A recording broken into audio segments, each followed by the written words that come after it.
ದೇಶದಲ್ಲಿ ನಡೀತಾ ಇರುವ ಯುದ್ಧ ಪರಿಣಾಮ ಬೇರೆ ಬೇರೆ ದೇಶಗಳ ಮೇಲೆ ಆಗ್ತಾ ಇದೆ. ಭಾರತದ ಮೇಲೆ, ಅದರಲ್ಲೂ ಕರ್ನಾಟಕದ ಮೇಲೆ ಸಿಲಿಂಡರ್ ಎಫೆಕ್ಟ್ ಯಾವ ರೀತಿಯಾಗಿ ತಟ್ಟಿದೆ ಅನ್ನೋದು ಪ್ರತಿನಿತ್ಯ ನಾವು ನೋಡ್ತಾನೆ ಇರ್ತೀವಿ. ಆದ್ರೆ ಕೇವಲ ಸಿಲಿಂಡರ್ಗೆ ಮಾತ್ರನಾ ಇದರ ಎಫೆಕ್ಟ್ ಅಂತ ನೋಡಿದ್ರೆ ಖಂಡಿತ ಅಲ್ಲ. ಬೇರೆ ಬೇರೆ ಕಡೆ ವ್ಯಾಪಿಸ್ತಾ ಇದೆ ಈಗ ಅದರ ಪರಿಣಾಮ. ಇದೀಗ ಸಿಲಿಂಡರ್ ಆದ್ಮೇಲೆ ಪೆಟ್ರೋಲ್ನ ಸರದಿ, ತೈಲ ಬೆಲೆ ಹೆಚ್ಚಳ ಆಗಿರೋದು, HPCL ಸಂಸ್ಥೆ ದರವನ್ನ ಹೆಚ್ಚಳ ಮಾಡಿದೆ. ಒಂದೊಂದರ ಮೇಲೆ ಪರಿಣಾಮಗಳು ಈಗ ಆಗ್ತಾ ಇರೋದನ್ನ ನಾವು ನೋಡ್ತಾ ಇದ್ದೀವಿ. ಮಧ್ಯಪ್ರಾಚ್ಯದಲ್ಲಿ ಕೊಲ್ಲಿ ರಾಷ್ಟ್ರಗಳಲ್ಲಿ ನಡೀತಾ ಇರುವ ಈ ಯುದ್ಧದಿಂದಾಗಿ ಇದೀಗ ದರ ಹೆಚ್ಚಿಸದೆ HPCL ಸಂಸ್ಥೆ ತೈಲ ಬೆಲೆ ಹೆಚ್ಚಳ ಆಗಿದೆ ಅನ್ನುವ ಕಾರಣಕ್ಕಾಗಿ ಪ್ರತಿ ಲೀಟರ್ಗೆ 2 ರೂಪಾಯಿ ಹೆಚ್ಚಳವನ್ನ ಮಾಡಲಾಗಿದೆ. ಪ್ರೀಮಿಯಂ ಪೆಟ್ರೋಲ್ ದರ ಹೆಚ್ಚಳ ಮಾಡಿದೆ ಸಂಸ್ಥೆ HPCL. 2 ರೂಪಾಯಿಯನ್ನ ಪ್ರತಿ ಲೀಟರ್ ಮೇಲೆ ಹೆಚ್ಚಳ ಮಾಡಿರೋದ್ರಿಂದ ಇದರ ಪರಿಣಾಮ ಇನ್ನು ಮುಂದೆ ಈಗ ಕೇವಲ HPCL, ಇನ್ನು ಮುಂದೆ ಉಳಿದ ಸಂಸ್ಥೆಗಳು ಕೂಡ ಜಾಸ್ತಿ ಮಾಡುತ್ತೆ.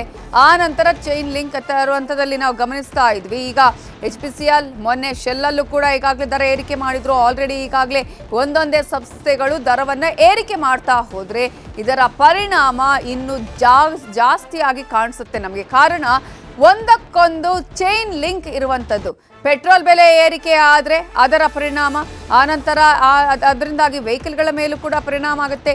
ಈಗಾಗಲೇ ಸಿಲಿಂಡರ್ ಸಿಕ್ಕಿಲ್ಲ ಅನ್ನುವಂತಹ ಪರಿಣಾಮ, ಏನು ಮುಂದೆ ಪೆಟ್ರೋಲ್ ದರದ ಏರಿಕೆಯ ಪರಿಣಾಮವನ್ನು ಎದುರಿಸಬೇಕಾಗತ್ತೆ.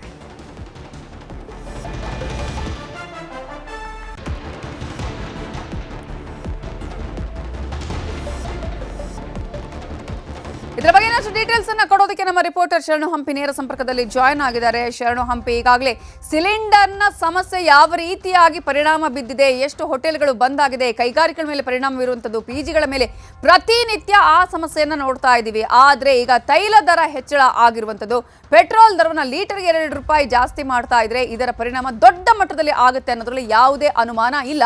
ಈಗ ಯಾವ ರೀತಿಯಾಗಿ ಪೆಟ್ರೋಲಿಯಂ ಉತ್ಪನ್ನಗಳ ಪೆಟ್ರೋಲಿಯಂ ಮೇಲೆ ದರವನ್ನ ಏರಿಕೆ ಮಾಡಲಾಗ್ತಾ ಇದೆ? ನೋಯ್ತಾ, ಖಂಡಿತವಾಗಿ ಕೂಡ ಇದು ನಿಶ್ಚಿತ, ಇದು ಎಕ್ಸ್ಪೆಕ್ಟೆಡ್ ಕೂಡ ಇದ್ದಿದ್ದು. ಸೊ ಈಗ HPCL ಸಂಸ್ಥೆ ಈಗ ಅಧಿಕೃತವಾದಂಥ ಘೋಷಣೆಯನ್ನು ಮಾಡಿದೆ. ಪೆಟ್ರೋಲ್ ಪರ್ ಲೀಟರ್ 2 ರೂಪಾಯಿ ಹೆಚ್ಚಳನ ಮಾಡಿದೆ. ಇದರ ಚೈನ್ ಲಿಂಕ್ ಅಂತೂ ಸಹಜವಾಗಿ ಪ್ರತಿಯೊಂದು ಕೂಡ ಪೆಟ್ರೋಲ್ ಡೀಸೆಲ್ಗೆ ಯಾರ್ಯಾರು ಡಿಪೆಂಡ್ ಆಗಿದ್ದಾರೆ, ಅದರಲ್ಲಿ ವೆಹಿಕಲ್ಗಳಿರ್ಬೋದು, ಇದು ಈ ರೀತಿಯಾಗಿ ನಿಮಗೆ ತರಕಾರಿಗಳಿರ್ಬೋದು, ಅಡುಗೆ ಎಣ್ಣೆ ಇರ್ಬೋದು, ಪ್ರತಿಯೊಂದು ಟ್ರಾನ್ಸ್ಪೋರ್ಟೇಷನ್ಗೆ ಏನೇನು ಬೇಕಾಗುತ್ತೆ ಇವೆಲ್ಲಕ್ಕೂ ಕೂಡ ಎಫೆಕ್ಟ್ ಆಗೇ ಆಗುತ್ತೆ. 4 ದಿನಗಳ ಹಿಂದೆ ಶೆಲ್ ಅಂದರೆ ಖಾಸಗಿ ಕಂಪನಿ ಏನಿದೆ, ಶೆಲ್ ಪೆಟ್ರೋಲ್ ಬಂಕ್ಗಳಲ್ಲಿ ಪೆಟ್ರೋಲ್ ಮತ್ತು ಡೀಸೆಲ್ ಎರಡೂ ಕೂಡ ಪೆಟ್ರೋಲ್ 2 ರೂಪಾಯಿ, ಡೀಸೆಲ್ 3 ರೂಪಾಯಿ ಹೆಚ್ಚಳವನ್ನು ಮಾಡಿತ್ತು. ಇದು 4 ದಿನ ಈಗಾಗಲೇ ಆಗಿದೆ. ಯಾಕಂದರೆ ಖಾಸಗಿ ಕಂಪನಿಗಳು ಇದನ್ನು ಮ್ಯಾನೇಜ್ ಮಾಡೋದು ಬಹಳನೇ ಕಷ್ಟ. ಯಾಕಂದರೆ ಮಧ್ಯಪ್ರಾಚ್ಯದಲ್ಲಿ ಆಗ್ತಿರುವಂಥ ಯುದ್ಧದ ಎಫೆಕ್ಟಿಂದ 21 ದಿನಗಳಿಂದ ಆಗ್ತಿರುವಂಥ ಎಫೆಕ್ಟಿಂದ ಪ್ರತಿ ಬ್ಯಾರಲ್ನ ದರನೂ ಕೂಡ ಹೆಚ್ಚಾಗ್ತಾ ಇದೆ ಮತ್ತು ಡಾಲರ್ ಮೌಲ್ಯನೂ ಕೂಡ ನಿಮಗೆ ಅದರ ಮೌಲ್ಯನೂ ಕೂಡ ಹೆಚ್ಚಾಗ್ತಿರೋ ಕಾರಣಕ್ಕಾಗಿ ಖರೀದಿ ಮಾಡಲಿಕ್ಕೆ ಕಷ್ಟ ಆಗುತ್ತೆ. ಅದರ ಹೊಣೆಯನ್ನು ಗ್ರಾಹಕರ ಮೇಲೇ ಹೊರಿಸಬೇಕಾಗತ್ತೆ. ಆ ಕಾರ್ಯವನ್ನು ಈಗಾಗಲೇ ಶೆಲ್ ಕಂಪನಿ ಮಾಡಿತ್ತು. ಇದೀಗ HPCL ಕಂಪನಿಯೂ ಕೂಡ ಮಾಡ್ತಾ ಇದೆ.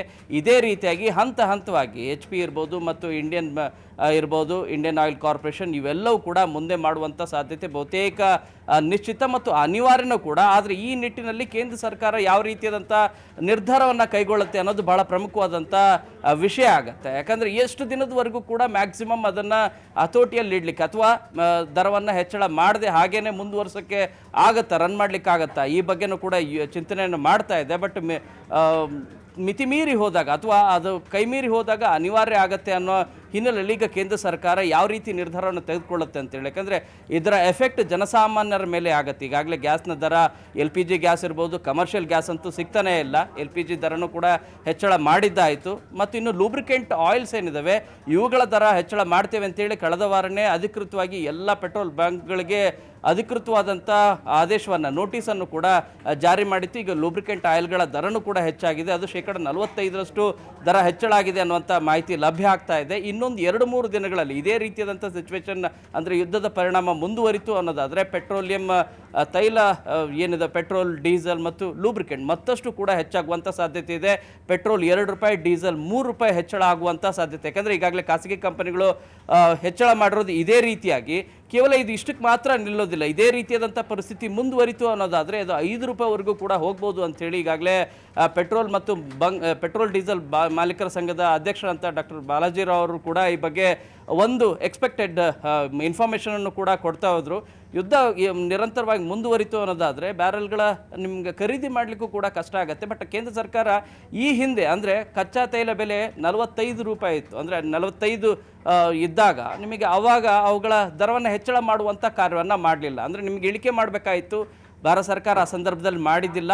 ಆವಾಗ ಅದನ್ನು ಮ್ಯಾನೇಜ್ ಮಾಡುವಂಥ ಕಾರ್ಯವನ್ನು ಈಗ ಮಾಡುತ್ತಾ ಕೇಂದ್ರ ಸರ್ಕಾರ ಅದನ್ನು ಜನಸಾಮಾನ್ಯರ ಮೇಲೆ ಹೊರೆ ಹೊರಿಸದೇ ರೀತಿಯಾಗಿ ಪ್ರಯತ್ನಗಳನ್ನು ಪಡುತ್ತಾ ಅನ್ನೋದನ್ನು ಈಗ ಕೇಂದ್ರ ಸರ್ಕಾರ ಏನು ನಿರ್ಧಾರವನ್ನು ತೆಗೆದುಕೊಳ್ಳುತ್ತೆ ಅನ್ನೋದ್ರ ಮೇಲೆ ನಿಂತಿದೆ. ಬಟ್ 2 ರಿಂದ 5 ರೂಪಾಯಿವರೆಗೂ ಕೂಡ ಮ್ಯಾಕ್ಸಿಮಮ್ ಪೆಟ್ರೋಲ್ ಮತ್ತು ಡೀಸೆಲ್ ದರ ಹೆಚ್ಚಳ ಆಗ್ಬೋದು. ಬಟ್ ಪಾಕಿಸ್ತಾನದ ಪರಿಸ್ಥಿತಿ ನೋಡ್ತಾ ಹೋದರೆ ಏಕಾಏಕಿ ಒಂದು ದಿನಕ್ಕೆ 55 ಪಾಕಿಸ್ತಾನ ರೂಪಾಯಿನ ಹೆಚ್ಚಳ ಮಾಡಿದ್ದು ಕೂಡ ಗೊತ್ತಿದೆ. ಸದ್ಯದ ಪರಿಸ್ಥಿತಿಯಲ್ಲಿ ಸರ್ಕಾರಿ ಸಂಸ್ಥೆಗಳು ಮತ್ತು ಸರ್ಕಾರಿ ವಾಹನಗಳು ಕೂಡ ಕೇವಲ 4 ದಿನ ವರ್ಕ್ ಫ್ರಮ್ ಹೋಮ್ ರೀತಿಯಾಗಿ, ಶಾಲೆಗಳು 15 ದಿನ ರಜೆ ಮಾಡುವಂಥ ಪರಿಸ್ಥಿತಿನೂ ಕೂಡ ನಿರ್ಮಾಣ ಆಗಿತ್ತು. ಯಾಕಂದರೆ ಅಲ್ಲಿ ತೈಲ ಉತ್ಪನ್ನಗಳು ಸಿಗದೇ ಇರೋ ಪರಿಣಾಮ. ಬಟ್ ಭಾರತಕ್ಕೆ ಕಂಪೇರ್ ಮಾಡಿದ್ರೆ ಆ ರೀತಿಯಾದಂಥ ಪರಿಸ್ಥಿತಿ ಇಲ್ಲ.